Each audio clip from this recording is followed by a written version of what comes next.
who he is having a nightmare besides because he is still in the hospital. Izuku is asleep. He has to be asleep. Mama screeching, the sound of nails being dragged across would getting closer. Izuku's new sire said they wouldn't leave him. Mama promised The sounds of steps stop on the other side of that accursed door. That evil, thick, disgusting thing that forces him to wait to be forgotten and wither away slowly as more food that tastes like dust is forced down his throat. Izuku can feel his breath picking up, but he doesn't loosen his wings. The choked back peeped sobs as he tries with everything in his willpower to be quiet. It's a dream, it's a dream, it's a dream, it's a dream, it's a dream, it's a dream, it's a dream, it's the sound of a key going into a door handle. The key turns loud in his ears, the only thing he can hear in this mostly silent room. It's a dream, it's a dream, it's a dream, it's a dream, it's a dream, it's a dray. The handle slowly begins to turn and Izuku can automatically tell who it is. Only Mother would ever open the door that slowly. She'll open it so slowly sometimes that it would take minutes to hours, as if she's trying to catch him off guard. He's shaking like a jackhammer at this rate. Everything is wrong. This has to be a dream. It has to be. His sire, his mama wouldn't do this to him. His mama said so himself, that he would be safe and protected and that he wouldn't leave his Sid. The door slowly, painstakingly slowly opens. He doesn't want to look. Izuku can't look, he can't. It's a dream, it has to be, and even though it's a dream, that doesn't mean he ever wants to look into those cold, dead green eyes again. Eyes that are so close to his but don't have those random flecks of gold. It's like looking into a mirror that could have been. He could have turned out like that, dead to everything and everyone, the dull hate for the world burning deep in the center of those forest green eyes. If this is a dream, he can look and not get hurt, right? What if it was his mama? What if his WB is his mama saving him from this awful place? He has to look. With that last loud thought running through his mind, tears and snot running down his face, throat feeling raw with the strain from trying to be quiet, but that's not his. And Mama? Shoyuta has no idea what is happening with his problem child. Nemuri came into his room at one point stating that Hizashi needed to help calm Hawks down. Hizashi already informed him that his problem child took a quirk that would have hit him and actually distracted that Tamura Shigaraki guy enough that his head got smashed in a little less than everyone thought. Thanks to the quick destruction his problem child gave him, Shoyuta was able to actually use his eyes instead of having them wrapped up, but besides parts of his head not wrapped, everything else was mummified. Shoyuta will never be happy with his problem child getting hurt for him, but he is thankful all the same. Back to Nemuri currently talking his ear off and wishing that she had a voice quirk like his husband so he could just shut off her voice or limit its volume a bit. She is currently informing him on the situation with Hawks and his problem child. Midoriya was hit with a quirk, an overpowered and extremely strong quirk that would be amazing for heroics if only quirkist doctors looked a little more into it instead of pushing it off as weak and useless. With the quirk hitting him, it gave him the health of a newborn baby, and apparently his problem child, embodying his name entirely, had plenty of injuries or missing limbs to be exact. Midoriya has a bird of prey mutation quirk that is most likely a dual-wielding one because of the strength the kid has. Now that Midoriya has wings, feathers, sharp claws like hands, tail feathers, and according to Nemuri, has gotten his toes back. His feet were between bird and human but just seemed to have the bird part of his feet cut off. Shoyuta was trying to keep calm, learning that someone maimed one of his students and he didn't notice made his furious, but it seemed even Midoriya didn't know. This happened when he was young or even when he was born. When Shoyuta gets out of this hospital, he is going to have to get rid of some bodies because Nemuri said it was most likely the kid's parents. If the kid's parents are part of CRC or the Creature Rejection Clan, that would make sense because it's usually those parents that get rid of inhuman traits with their kids. WS was so violent when I was there. I don't really get the instincts thing because I don't have them, but wanting to have your kid by you after they got injured makes sense. So it just makes him feel those normal parental instincts. Some people have cough, you cough, sorry, had something in my throat. But anyways, it takes those and just kinda cracks it up, but like 678% give or take, and the kid will also feel those types of feelings as well. Your problem child will probably be clinging to Hawk's side for a little bit, but with the way it's looking with you will probably have to ta-dash. Shoyuta is so thankful for that fact Hisashi just walked through the door with. Oh, he has a crying Hawks with him. Sniff sniff. He was able to hear the large intake of air through Hawk's nose as the young hero starts to glare daggers at Namuri that is sitting right by my bed. There are clear tear tracks on Hawk's cheeks and his eyes are red and puffy. Aizawa can clearly see his one wing that was behind Zashi's slowly rise, same with the other one, and strat to puff up. I am so sorry Nimue, I forgot you Hawks. Hisashi looked at the winged hero that was looking about to tackle Namuri off her chair. Hawks. Hawks. His head finally snapped up to look at Hisashi and a low whine? Was that a FNG whine? Left the young hero's throat as he gave his husband pleading eyes. Puppy eyes? No. We are going to. Hisashi let his eyes fly over to both of them, but he quickly jerked his head to the door behind them. Let Namuri leave the room. He slowly started to move away from the door, but not closer to where he was laying where Namuri was sitting. After getting a pretty good distance away, Hisashi motioned for Namuri to get out of the room with the current full number. As soon as she stood up, Hawks was hissing at her and positioned himself so that he was blocking the view of Hisashi from her. Aizawa has never seen a hero, who is trained to be calm in stressful situations, act like this. Namuri decided to take it slowly, but honestly he has no idea if she noticed the small feather in his head that is currently sharp. Hawks yo, you're getting feather fluff in my nose and mouth dash. Hisashi is struggling with his own battle against a wall of feathers, but maybe if he could get Hawks' attention. His husband would never put him in danger, so that must mean that Hawks is safer with them at the moment, especially with the problem child gone. Is it problem bird now? No, if Hawks claimed Midoriya and he has a Hawks quirk, doesn't that mean that it's problem Ias now? Food for thought later. Right now is making sure Namuri isn't attacked and essentially will knock out everyone in the room to keep herself safe. Hawks. Aizawa's voice was still very scratchy and dry from the injury that messed with his vocal cords. He's glad that it will heal fully, but he might need speech therapy to get it back to 100%. The number 3 hero's head snapped into his direction and he was able to hear a slight yelp of his name from Hisashi, but he's pretty sure he wouldn't get hurt. Hawks quickly scanned his whole body and the things that are attached to him at the moment, and he could see the edge that was in Hawks' eyes slowly melt away. His wings were still puffed up, but he didn't look like he wanted to rip his throat out, so Aizawa will call this a win. Namuri was almost out of the room by now, but he should keep that attention on him still. Hawks, how are you? Ayua. Without warning, Aizawa suddenly had his chest full of Hawks and he quickly realizes he doesn't know what the F to do. Namuri fully slipped out of the room and Hisashi quickly made his way over to him. Ongi Sho, are you okay? His husband was by his right side as the left was currently occupied. He felt a light pain as Hawks continued to hug him, but with how much pain meds he's on, it's not that bad. The shaking from the pro hero currently clinging on to him as if he will disappear confuses him greatly because Hawks doesn't know him or care about him like that. Aizawa looked over to Hisashi, hoping to get answers, but automatically noticed the other man also looked a little bit lost. After some slightly audible sobs from the young hero, the only thing Zashi mouthed to him was, maybe instinct? And then gave a light shrug. Aizawa looked back down to the currently crying pro on him. He is a man that is not good with emotions unless he really cares for them and they know him very well. Hawks. Can dash? His head shot up to look him in the eyes, and now Aizawa finally has a good look at his face. Hawk's pupils are blown extremely wide while looking at him, and then the eyes zoomed over to his husband and a low whining peep came out of the hero's mouth. Aizawa in all honesty does not know what to do. He don't do touchy-feely emotions, or well he can, but he's not good at it. This put on top of instincts of a bird of prey mixed with humans that are putting him even further out of his normal zone of what he is able to do on an average day. He is overwhelmed and hoping his husband can somehow figure out what is going on. After a minute that felt like an hour, Hisashi quickly squatted down so he could be eye level to the young man. The almost teen that has only been able to drink for 2 years and that has been on the scene for 4 years.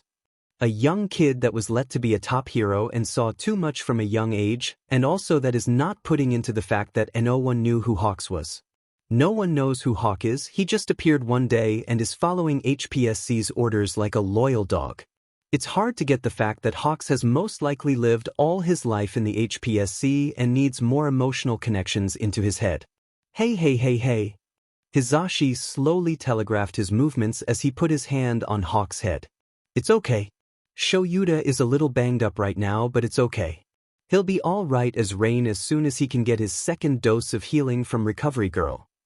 Zashi gave a gentle and warm smile to the young man as he slowly carted his fingers through Hawk's. Aizawa was sure that Hawks was already relaxed into his side, but as soon as his husband started to slowly unknot his hair, Hawks was boneless. He felt the weight of Hawks laying on his chest and a little bit of pain, but Aizawa recently has felt pain that was much worse than this. Aizawa can't help with the calming down because he can't use his arms or hands, but he can move all of the muscles in his shoulders. He doesn't particularly think that having a cold hard cast arm running down your back is comforting. Does words help with this? I'm going to be okay, Hawks. He looked down at Hawks the best he could from where he was laying on his chest. The number 3 hero is still an absolute blob of nothing on his chest as Hizashi just slowly works through his knotted hair. It would be irrational to worry so much over it when it'll be just a day or two until recover dash. His words died in his throat when he started to hear a low humming purr come from Hawks. Zashi also stilled for a second but quickly continued to comb through his hair. Soon a wing shot out and tried to wrap around Hizashi plus pull him impossibly closer. His husband looked at him with a confused questioning look, but Aizawa doesn't know what the F is going on. He knows a ton of facts about cats but not birds. Do birds purr, or was that a growl? Is that a thing they can do? Our recovery girl is going to come by to heal me and then I'll be as good as new. The weird purring that was apparently a thing that Hawks just does continues as Hizashi just works on his hair that is done by now. Wings. The murmur of a word was barely audible, but thankfully the room is definitely quite right now, so it was easily heard. His husband looked to him, but Aizawa doesn't FNG know. This is instinct stuff plus emotions. Zashi looked back to Hawks with his normal happy sunshine level as he slowly ran his fingers through his hair, the other just being putty in his hands. Hawks, what do you mean wings? A huff of air from the young hero's nose and some slow blinks passed, but finally Hawks answered. Finger. Wings. He watched as Hawks squeezed his eyes shut as he let out a big yawn. Aizawa had to use all of his control to not yawn back. You fixed my hair but can wings? Aizawa can tell how much the young man, on him, wants to fall asleep but is trying his best to stay up. Kinda like a cat sleeping on you for warmth, but Hawks is doing it for wing scratches? Hizashi gave a gentle but still slightly confused smile as he started to move over to his left, the only way to get to Hawks' wings better. Sue, you want me to fix your wings? So little listener, just to make sure, you want me to get rid of all the feathers that are falling out and fix the ones that are askew, right? The purr hum growl thing got louder after Hizashi asked that question. Aizawa caught eyes with him and he can tell, his husband called Hawks little listener and he can see the look in his eyes. They can't adopt him but they will be able to adopt Midoriya. Midoriya and Hawks seem to be a 2-in-1 package, so. Wagikai. Okay. I'm going to touch and fix your wings now. His husband said with a chipper tone as he pulled out his phone to look up how to fix someone's wings right. Aizawa just gave a glare to Hizashi as he quickly scanned different sites on his phone. Really, Zashi? The words stated in his normal monotone voice that was followed by Hizashi's smug grin. Watching as the older man started fixing the younger's wings, purred growling humming getting louder, as they are still sprawled out on his chest. I am too young to have this old of a kid, Zashi. The hum from Hizashi was slightly drowned out by the noise made by Hawks but was still clear to hear. A grin still clear as day on his face was the only answer that Aizawa will get from his husband, and they are still laying on him. Can I at least have some space? Are you in pain? A glare was the answer. Then you should be fine for now and you need more sleep anyways. More glaring that would stop Satan in his tracks. Unfortunately Hizashi has known him for most of his life so it has no effect. What show? Hizashi pulls out his big pleading eyes that remind him of kittens. Why must he do this now? Do you not want to spend time with our new kid? The term is IS for young hawks, baby hawks, but hawks isn't a baby Zashi. He can be our baby and Midoriya can be our other legal baby because those parents can't be good news. Aizawa let out a long groan as the thought of Midoriya's parents entered his mind again. He didn't want to think of them because he can't do anything about it at the moment. He is trapped on this stupid FNG hospital bed and Hawks plus Zashi are making sure he can't escape now. If it wasn't for his husband, Aizawa would already be at the doors of the Midoriya household banging on it. He would be calmly telling them that he was doing a student wellness check because of the new information they just got for the quirk used on him. Aizawa would then arrest both of those parents because they must be abusive, they must be. Everything about the kid's behavior makes sense now, skittish, won't look authority in the eyes, scared of authority and was basically horrified being alone with one, so much more that he should have noticed but didn't. Aizawa was supposed to see because that is his job, he was trained for those types of things but no. No, he didn't notice one of his students in pain every FING day. Nedzu should already be on his way and that might be the only thing that is keeping him slightly sane. Nedzu will be able to get those fuckers. They won't ever be able to be in the same building as their kid or within 30 feet of him, but that won't matter when they are behind FANG bars. At the moment Nedzu was sitting at a desk in the hospital, in a room no one can get into unless he lets them because the hero ward is just so nice and has the best accommodations. He was flipping through his breakdown of the quirk, Minute Baby, and picking out all the flaws the quirk can have on the affected individual. He needed a complete list of every reason they needed to check on Midoriya.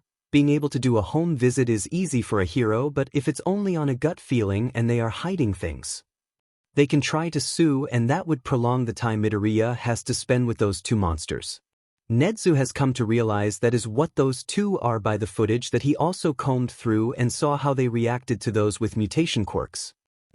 Put that information into another folder to use for when they are taken to court so it can be proven that if they somehow hide the fact they are quirkist, they cannot escape the evidence that is already on hand. Nedzu is typing as fast as his paws can move as he hopes he's not too late. He has already got Midnight in position, but just sending one hero to where Nedzu is sure they are going to have runners is a bad idea. He is trying to get an Ingenium and Rocklock. He was lucky enough that Ingenium is visiting a friend's agency for the day. Rocklock was a little harder to get in, he was technically off the clock and supposed to have the day off in general. As soon as Nedzu mentioned that a kid was probably being neglected or abused, Rocklock was apparently half in his hero uniform and on his way.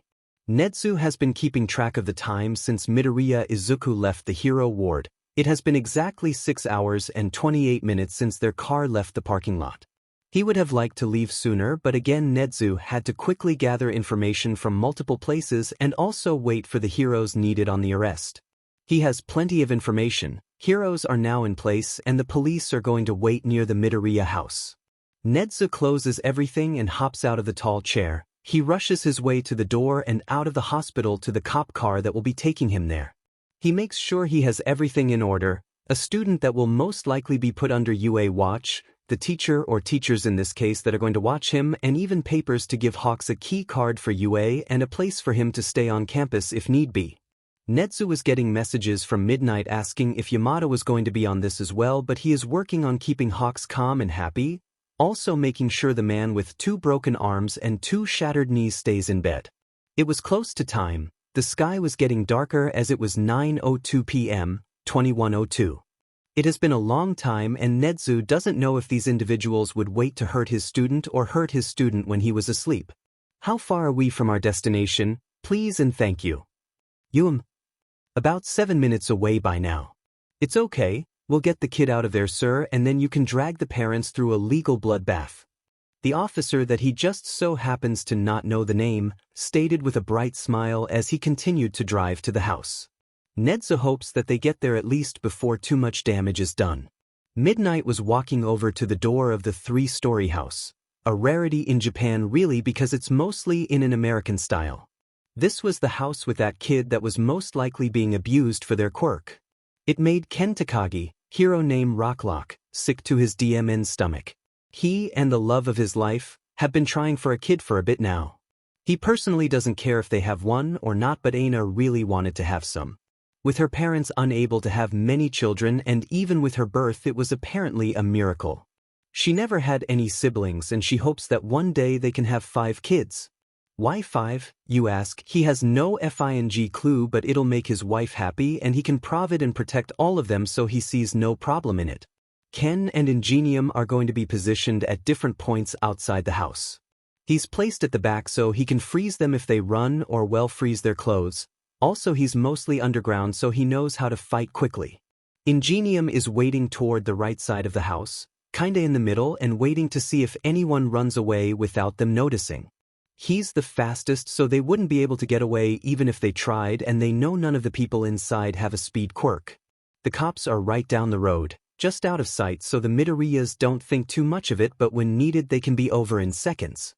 Everything is in order and now they just need to save the kid. Sun's basically set in the sky and here comes Nizu.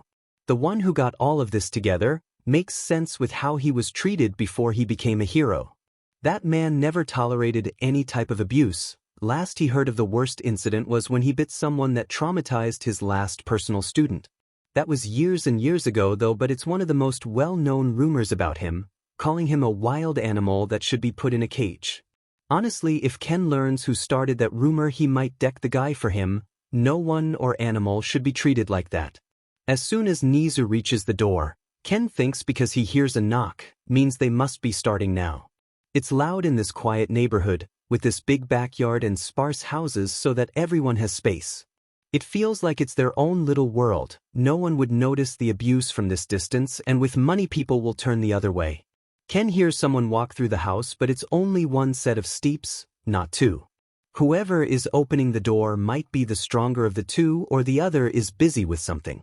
Ken swallows some saliva at the thought of one of them with the kid. He hopes they're asleep or even in the bathroom.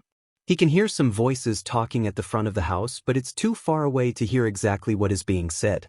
Most likely just getting in the house by being concerned teachers that were told about their students' conditions. After what felt like way too long, suspiciously long considering that Nizu informed them that they might be quirkist against mutant quirks. With Nizu being a straight-up animal, he probably needs to finagle his way inside more than he normally does. Ken finally hears footsteps going into the house, then the door closing. They seem to be walking into the middle of the house, near where the chimney is. Why is it in the middle of the house? That's probably the living room area or something like that, but now all they can do is wait for the size so they can arrest them and get that kid back. Ken just hopes with all his heart that the kid is okay. Hisashi was so far feeling a weird mixture of feelings for today.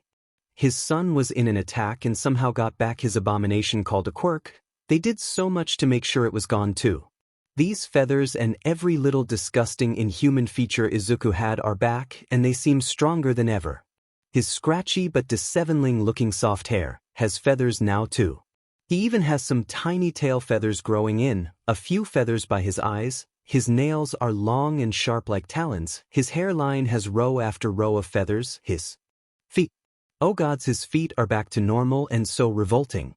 It was so wrong. The whole time he was holding the boy that was supposed to be his human son, all he saw was a monster that finally got let out of its cage where it should have stayed. Hisashi lightly runs his hand on his neck where phantom pain reminds him of how he became normal, when he finally became human. He just wanted his son to have that, the feeling of finally being human instead of a monster, and he even learned how to walk right without his extra appendages. Inko went up to his room on the 3rd floor only about 20 or so minutes ago because they heard him not being a good normal little boy again. It's been so long since they had tea. Knock knock knock knock. Oh, who was at their door? Hisashi slowly got up as he thought about who it could be. All of their neighbors should be getting ready to go to sleep right now or getting ready for bed. If they needed something from them, they would have called or texted them. Maybe a telemarketer. You'd think after so long with quirks people would stop going door to door trying to sell stuff. Oh, or it could be a worse option and be a Mormon or the Hummerize or something of the like. He already has so much on his plate, he doesn't need a cult from the Americas or Germany to come knocking on his door. A light thought about the branches of the group in the Americas flew through his head, wondering how they were doing and if everything was going smoothly as he headed towards the front door. As he got to the door, he made sure to keep the chain lock on so it could be a little bit harder if it's someone they don't want in this house. Hisashi opens it as far as the chain lock will let him and sees the R-rated hero, Midnight. If he's correct, she is a teacher at UA and is Izuku's art history teacher. How her costume was approved by the Teachers Association is a mystery. Hello, Mr. Midoriya. Hisashi resisted the urge to throttle the women in front of him.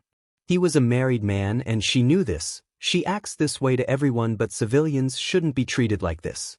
It's her shtick, but really, she should save it for only the enemies and not every living thing under the sun. Hello, Midnight. How may I help you on this nice night? Oh, also thank you for protecting my son. I wouldn't know what to do if my son wasn't here. Hisashi started off sounding chipper and full of joy, but of course it was still a little dull because that is how he is supposed to be. At the end of it, he did let some sadness leak into his voice, hoping that will make him seem more parental because everyone thinks his dull tone means he doesn't care. Mr. Midoriya, don't mind it. It's what heroes are meant to do, but we are here because of the quirk that affected the smallest Midoriya. Suddenly, a large rodent-type being came into view of the crack. Hello. Am I a mouse, a bear, or a dog? Who knows, but I am your son, Midoriya Izuku's principal. Hisashi held in a gauge of disgust as his eye twitched. This little FNG rat is standing on my porch, with his wild animal self that should be in a goddamn cage.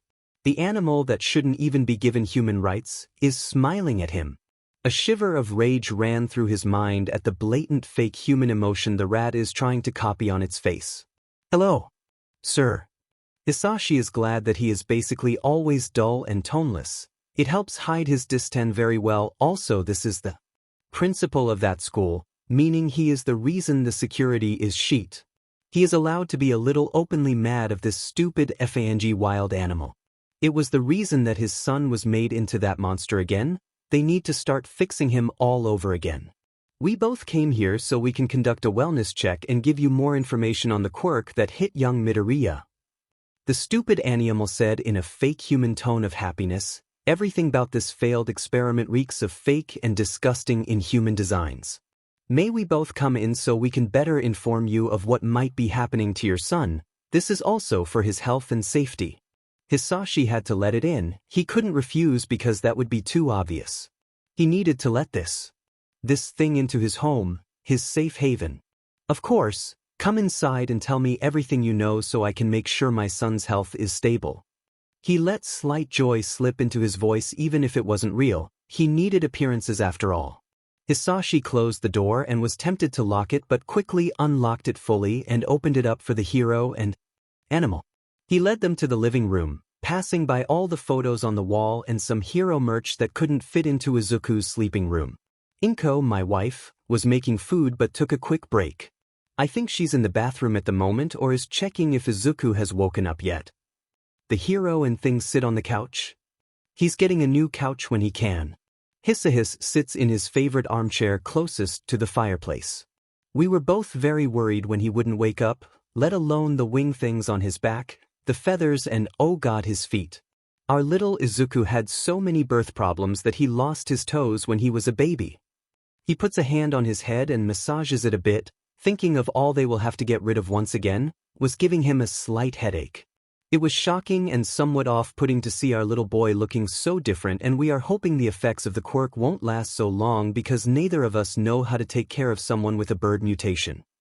He looked over to the two heroes as they sat on the couch quietly. Midnight was looking around a bit while the thing was looking straight into his eyes. Hisashi just wants to use his quirk to get rid of the rodent that wiggled its way into his home. Just set that thing ablaze.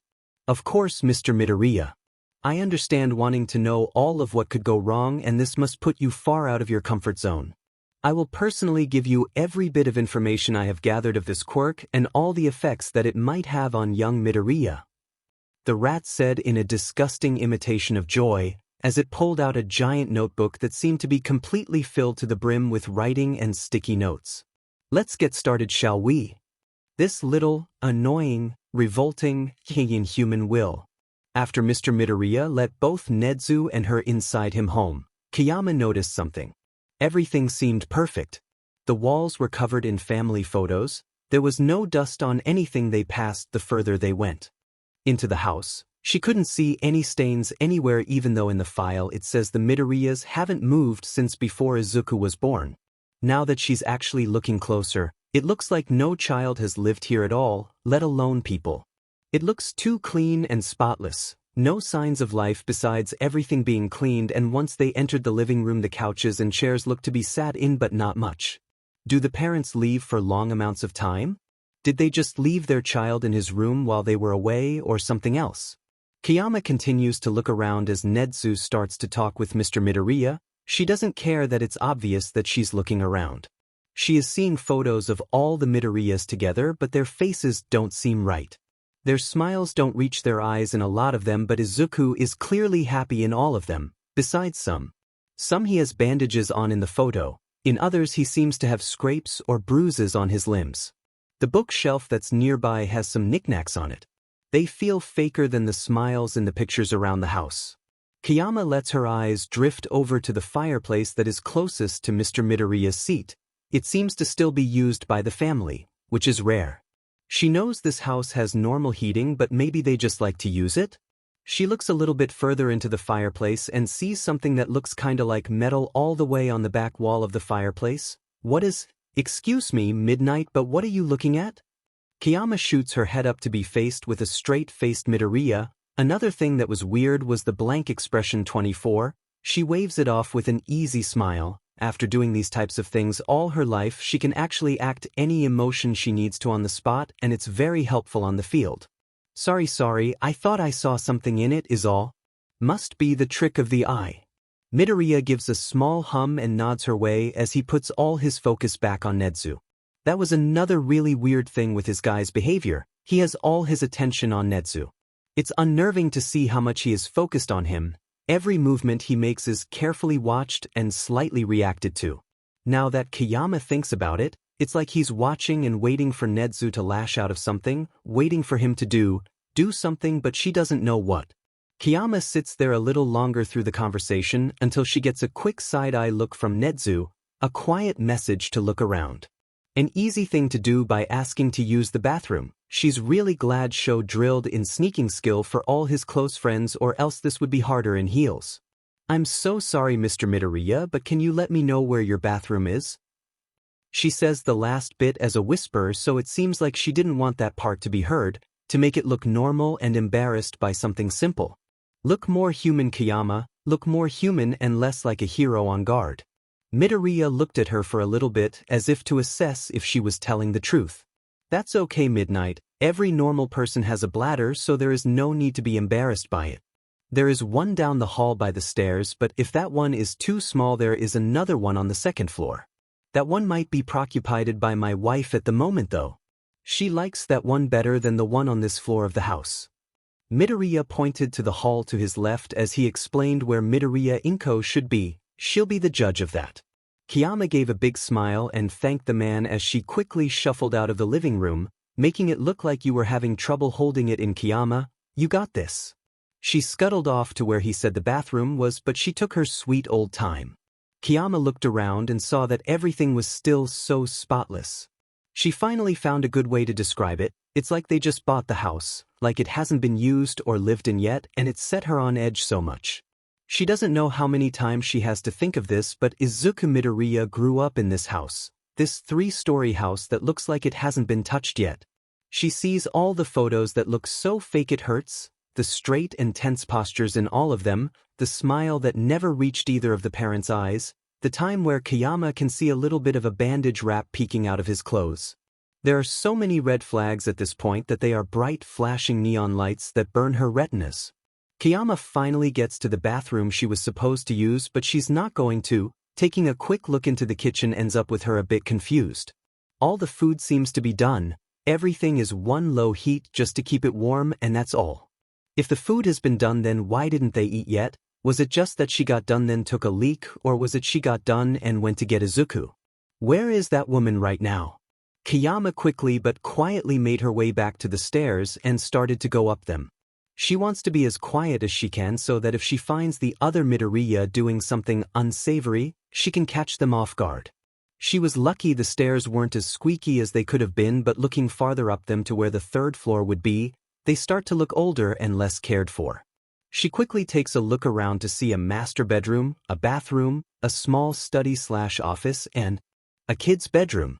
The room had a lock on the door, the lock looked new, and it even had another one at the top of it as well. That wasn't normal. A kid's room shouldn't be able to lock only from the outside. Kayama looks inside Izuku's room to see it stuffed to the brim with hero merch, all different shapes and sizes. There was a lot of All Might, but the kid had some of Mike's, one of Vlad, best jean set, edge shot, a single Ryukyu. And tucked out of the way, under the kid's bed because Kayama wanted to be thorough, was a single small t-shirt with Gang Orca on it. It looks beaten up and slightly ripped. She can see where it was tugged on for some reason.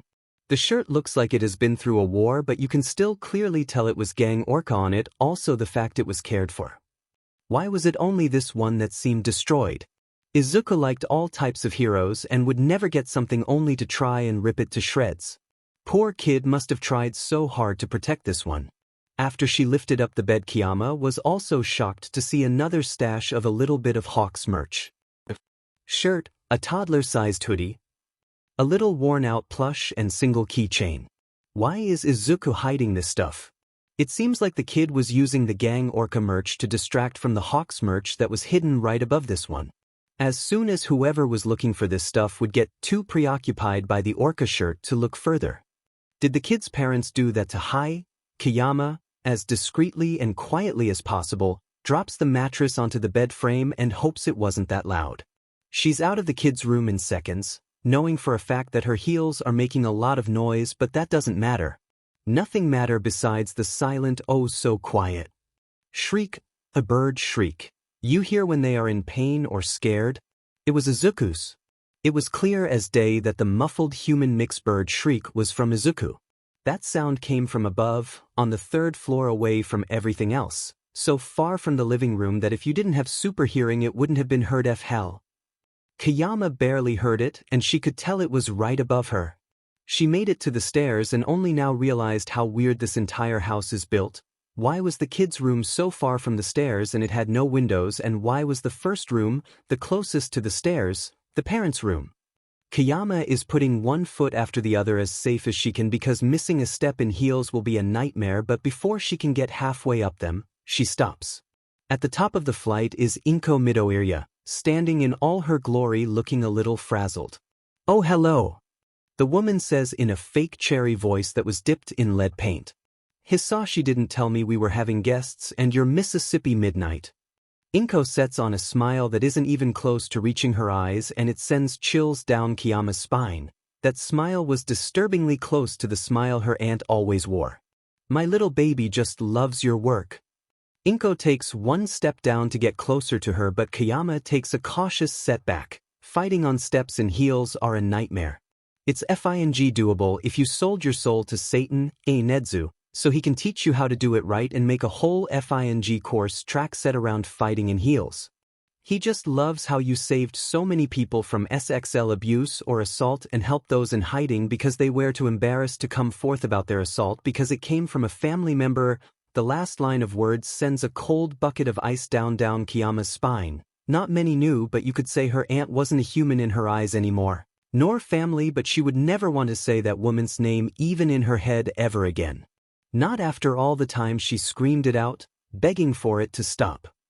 How dare she use that against me? In the short moment that Kayama's mind was running on how this random person would know that little tidbit of information, Inko went down 5 more steps as quick as a snack.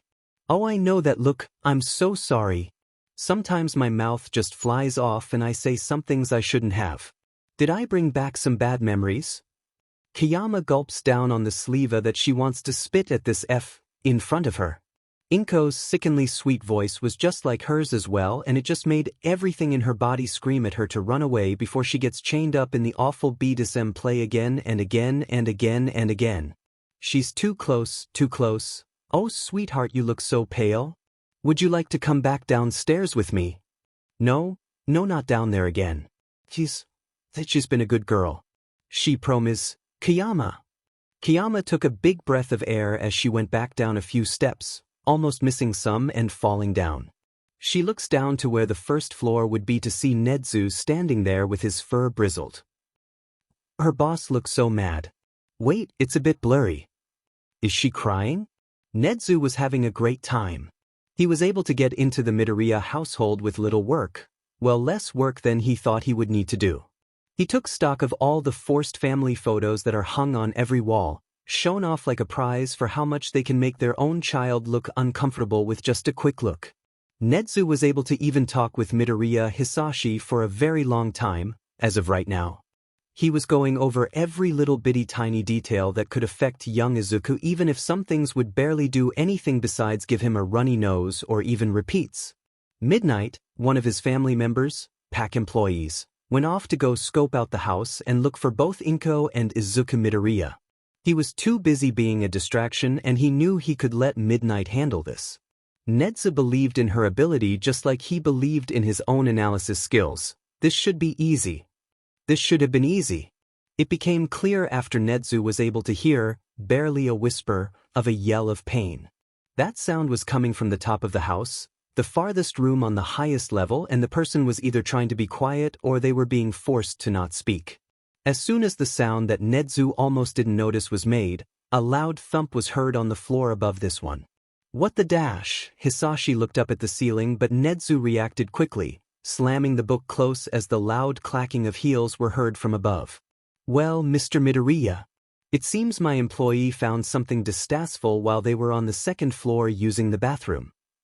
He eyed the man in front of him as he zeroed in on the skin around his jaw and neck that seemed just a few shades off. What do you mean distasteful? The, frankly, giant of a man that Nedzu guesses is somewhere in the 6-foot range, stood up and looked at the ceiling with slowly worse hidden anger. He was still trying to be blank, it seemed. He knew this would make him angry, but that didn't matter anymore as he can hear Midnight quickly making it to the stairs and starting to go up them. Why is she stomping around my house like that? Nedzu was thrown in icy glare as the man started to walk a little away from his chair. He needed to keep the two adult Midoriyas away from each other. He doesn't need two people that know how to fight well together right now. What he needs to do is get young Izuku out of here as quickly as he can, or at least let Midnight do it. He moved himself so it would look like he just wanted to walk besides the tall man, but in reality Nedzu noticed how much he seemed to hate the idea of touch him or letting anything he owned touch him. By the way, Mr. Midoriya tried to hide his rage when he sat on his couch. Hisashi Midoriya backed up a bit just like Nedzu thought he would to avoid touching him and gave him a big smile. Most people think he's trying to look more human, but it's just a way he likes contorting his face to hide his raging emotions at different moments. Now, Mr. Midoriya. No need to be so hasty. I'm sure Midnight just heard something concerning involving your wife and is checking to see if she is okay. Maybe she heard young Midoriya and wanted to make sure he was okay. Nedzu needs to seem at least a little oblivious to this stupid man's anger and obvious anxiety that is pouring off him in waves. He also mentions what his wife is doing or about checking on Izuku, which might make him slip up faster because of the stress of being found out. Another glare was thrown his way, but this one held all the heat of an open flooding lava. No ice in sight this time, and it seems that Hisashi was also slightly smoking from his nose. If something happened then, my Inko would have been able to easily take care of it. Do you not believe us to be able to take care of our own child? Nedzu finds it honestly shocking by how much Hisashi's voice was still dull or forced to be dull because the emotions are right behind that facade, that Nedzu is so sure he's about to break. He felt his smile grow at the easy slip-up Mr. Midoriya just did. This is child's play at this point. Oh! He was now actively walking in step with the giant man and slowing him down in any way that he could without being openly violent. Didn't you admit to the fact that you and your wife have no clue how to take care of someone with a bird mutat ion? You said it not that long ago, did you not? Nedzu holds in a cackle as more smoke leaves Hisashi's mouth when it opens again to most likely yell at him when they both stop from a sound on the steps. He ears flick as he hears the easily tell signs of someone stumbling on stairs with heels on. That shouldn't be though because Nedzu made sure that Kayama Namuri W is able to do basically anything in those heels, and not to mention they can also be removed to make them into flats if needed. He was the one that gave her the idea of using the butt end of the heel as a little glass-breaking weapon, perfect for breaking all types of windows glass. He feels his heart stop at the low sound of sobbing pleas coming from the voice he knows all too well, the voice of one of his family pack faculty members. Nedzu never likes admitting how much he cares for his staff, how much he wishes he could keep them safe from everything that has ever hurt them in their lives like they try to do for him. He hates having to deal with emotions because he is awful with them if it's not to sway them into the direction he needs them to go just to get his way. Nedzu always has other faculty help the others in moments of distress, or if need be give them the cold hard facts of the meter to help them see through their emotional haze. It's something that every single one of his staff knows for a fact, no matter how human he acts. Nedzu rushes ahead of Mr. Midoriya, not caring for how he will act at the moment because if he decides to run or do something else he will 1. Be able to dodge it and 2. Someone will be able to catch him. He turns to look up at the stairs to see one Kiyama Nimuri's back that is shaking from obvious fear from the person that is using the height of the stairs to tower over her, just like when she was little. Nedzu has all the secrets of the staff mesmerized and sorted into a safe spot in his brain from the times they just wanted to dump all their emotions onto someone that wouldn't be as affected as a normal human. He knows of Kiyama's childhood and how it was stolen from her. How she sometimes comes to lay in his office, like everyone else, just to feel safe in moments where being surrounded by family pack doesn't cut it. Nedzu knows at this very moment he is not looking at the back of the strong, bold, and loud Midnight. He is looking at the back of his very scared little cub that he took in just like everyone else on his staff, just like everyone else that has ever been on his payroll. Nedzu's fur raises more than it has in years as he looks at one of his pack members almost fall trying to get away from the woman that is manipulating her view of the world around her to send her back to that awful place. Kiyama! He yells out as loud as he can and now he can see a clear cut through the fog that was plaguing her mind. He watches as she stumbles a bit down the stairs and all the years of training to help her fly out the window as she tries to right herself up again. Nedzu sees the eerie dark green light that was lowly emitting from one Inko Midoriya's hands that are up in a way that looks like she was reaching out for something. The woman with a look on her face that screams joy and happiness, but in this situation, it looks disgusting, twisted and warped beyond any normal human emotions he's ever seen. Nedzu quickly takes stock of Kiyama's state and more rage fills his blood as tears are freely falling down her face. Inko Midoriya was someone that has a weak emotional-based quirk that helps amplify the strongest emotion one is having at the moment. This didn't make sense though because Inko Midoriya has just used her quirk to make one of his employees feel incredible amounts of fear when Kiyama would feel nothing but anger at this moment. She should not be crying and trembling at the torturous memories of her past.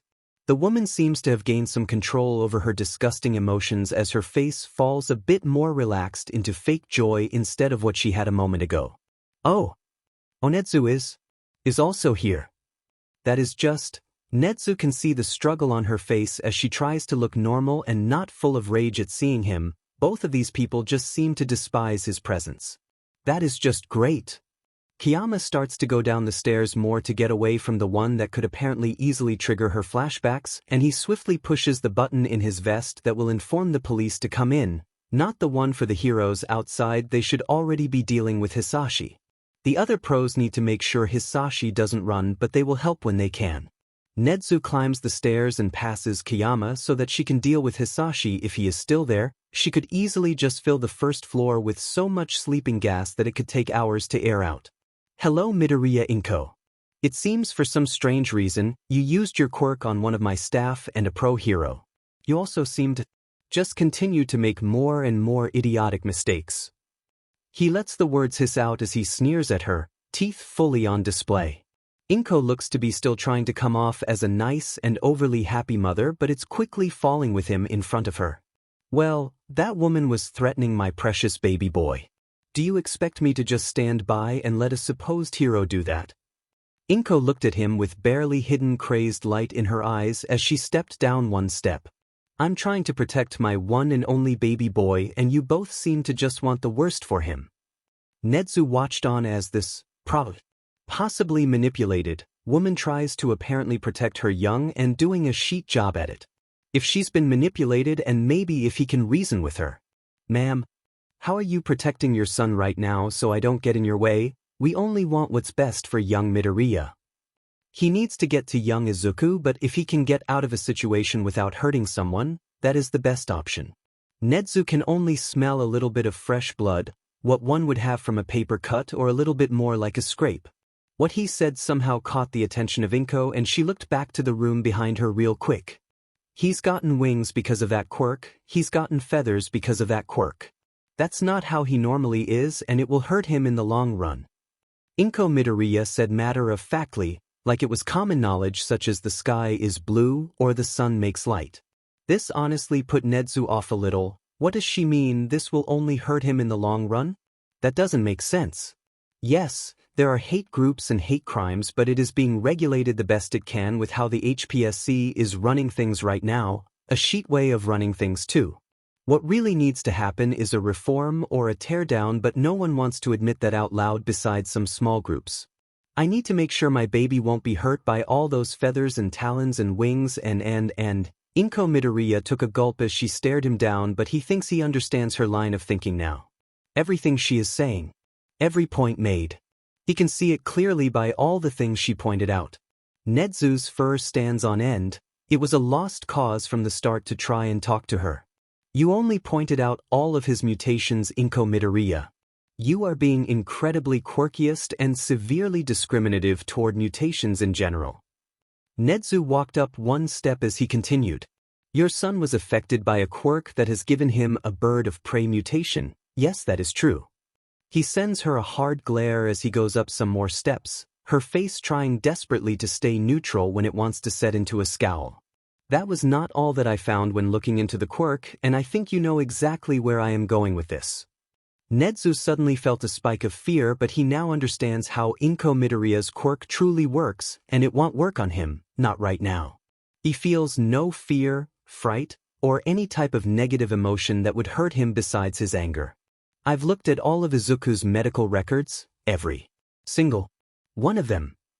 He growled out as he slowly stalked up the steps. After Inko Midoriya noticed her quirk wasn't having an effect on him, a sudden look of concern fell on her face. I looked at all of them, all the way until he was a baby, how he miraculously lost all of his born with bird mutations.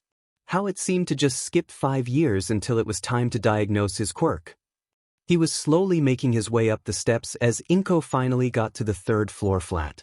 How little you actually took him to the doctors. How every time you took him looked to have fought off a villain twice his size, but all of the staff most likely looked the other way once they read the false words of quirkless on his file. Nezu is slightly shocked by the surge of anger that seemed to wash over the woman. My son is quirkless. He was never born with those disgusting things attached to him. Inko yelled out, and Nezu swore he felt the house shake a little at the volume. When he was born, he wasn't supposed to be a monster. He was supposed to be my baby human boy, not something that flies in the skies. So you did it on purpose, not just your husband, you were also in on it as well. He said, but it sounded like a whisper after Inko Midoriya yelled that loud. Nezu's face was devoid of emotion as stared down at the real monster in front of him. How someone could do that? Inko just looked like she finally lost her last fight of holding back her quirkiest and honestly disturbing thoughts. Fine, you stupid wild animal. We did it. I saw one look at that disgusting thing that crawled out of me and realized that I birthed a monster, an animal that should have been thrown to the curb and run over.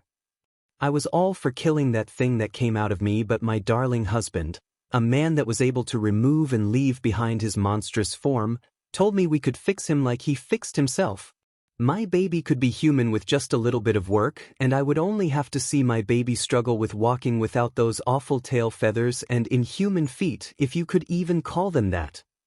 Nezu almost couldn't believe that this was the woman that gave birth to Izuku. In no way do they act alike or even hold anything close to the same ideals. He of course knew that humans were sometimes the most putrid and disturbing things that nature has ever had the displeasure of making. He only gave those close to him a pass and tried his best to be neutral with everyone else, but in these moments only an omnipotent being would be able to understand why he didn't try to tear everything humans have ever made down to the ground. I made him better. I made him human, but I did have to file down his weapons, those gross long black talons. I would go so far back that thing would bleed sometimes. Me and Hisashi made sure that he was able to hold back his noises that he made, the things that made him an animal, and we were left with the perfect, most obedient child that just wanted to save everyone and everything but himself. Inko Midoriya seemed to be going into an intelligent ramble after holding all this information in for so long, and the look in her eyes screamed with joy just talking about making her own flesh and blood bleed. Nezu has had enough. He didn't need to hear more of this delusional talk. I am the perfect mother that made sure her one and only precious baby boy could be hum-dash. He was able to find the most effective way of getting up to the woman by running on all fours. It seemed she lose to even react quick enough to stop him. Nezu was already by her feet as he jumped up and kicked off the wall to get closer to her head. Inko was able to throw her hands in front of her face, but not fast enough to not stop herself from falling backwards. I think I've heard ample amount of evidence spill from your cruel lips to put you away until you rot. He was now in the position to look down at the woman that hurt one of his students pack a cub as she cowered back looking around, most likely for a weapon or her partner. How dare an wild animal like you hurt me? Her face fell as more anger left her as Nezu is sure she finally realized that no help was coming for her. It was in moments like these that Nezu was so happy that he chose not to use any knockout gas for his support items. Whenever he is able to fight head-on, he always wants to cause the most amount of damage he can on these things that act like good normal humans. Inko Midoriya shot her hands up again as he brought out his miniature metal baton. Not wasting any more time, Nezu slammed the blunt weapon down on her head with enough force that it should knock her out and give her a nice concussion. That will make it harder for her to escape and make sure that if she did get up again others could make sure she gets slapped around a bit at least. Nezu's eyes were cold and emotionless, looking at the excuse for a human slumped down to the floor after finally passing out. He swiftly schooled his expression after hearing a whimper from the farthest door down the hall, the only one closed out of the three up here. Nezu still needed to get Izuku to safety and make sure his wounds weren't that bad. Izuku's wings ached and his arms stung. He was swimming in terror after his mother left the room. She was whispering to him as that dark green light flooded the room again, saying how if he's not quite for what every guest is in the house, she would be getting his wings off faster than what she was doing. Mother had been plucking out feather after feather, one by one, and if he so much as made a peep or any noise, she would put a light cut on his arm to remind him to shut up. He needed to be quiet, needed to be a good normal boy and become a normal boy again even though he didn't want to. Izuku didn't want his wings taken from him when he got the ability to fly away from all this, to soar through the sky away from all the responsibility of being a normal human boy. He was finally comfortable in his own skin. He was actually happy about getting his wings after not thinking about how inhuman they are. He was overjoyed, but his parents wanted them gone in 2 days at least, and mother said she would show him how much his wings could put him in pain. He should have listened to his mother and chopped these things off as soon as he saw them. After shivering in the corner of the room, Izuku heard the distinct voice of Nezu yelling the civilian name of Midnight Sensei. Why would he be here? Did he approve of what his parents did because he was even too disgusting to the literal animal with a quirk? Soon the walls of his room shook with his mother yelling about how awful he was, how much she wanted to kill him as soon as she looked at him.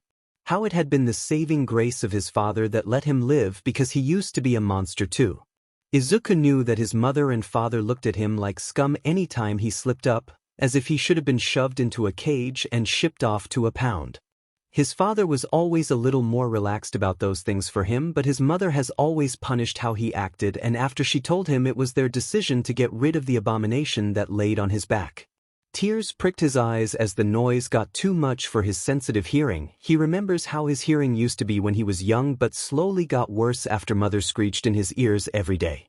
How he used to have amazing eyesight but they quickly got worse and went back around the normal average after mother forced him to wear glasses or forced him to look into bright lights for hours on end. Now Izuku could see every single detail of this awful room that he wished that she took away his sight fully. The yelling finally stopped and a thump was heard. Nezu sounded weird.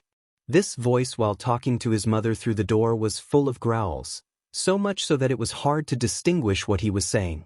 After no time at all Izuku heard another thump and it went quiet.